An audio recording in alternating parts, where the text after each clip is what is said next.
but we are hoping that by the end of this week that will be up and running. Once a swab is conducted, it will be sent off to a lab for processing. How's it coming along? Jack Herskowitz is the president and founder of Excelsior Diagnostics in East Houston. This is a universal transport media, UTM swab. In less than 24 hours, they start processing coronavirus test samples. His lab will be producing results for samples extracted in Texas as well as the rest of the nation. We expect to be somewhere at around 500 to 700 samples a day within the next week and a half.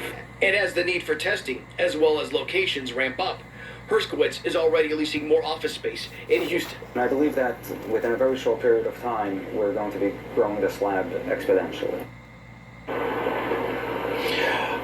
Take a look at this shot here. It's not often you see a sports complex have this type of layout, but this is the reality that we are now dealing with here.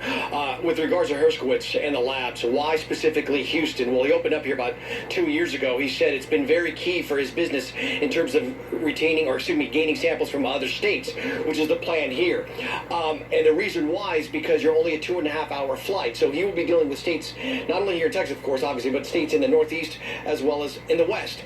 And by having the test facility here, it's only a 2.5 hour flight for those flights that will be in business to get the samples here and help produce the results. That's the very latest here in Southwest Houston. Marty, keep your seat. Channel 2 News. Thank you, Mario. And when we do talk about cases, we also like to give you some perspective on the recovery rate. Johns Hopkins is tracking the coronavirus cases worldwide. These numbers are updated constantly.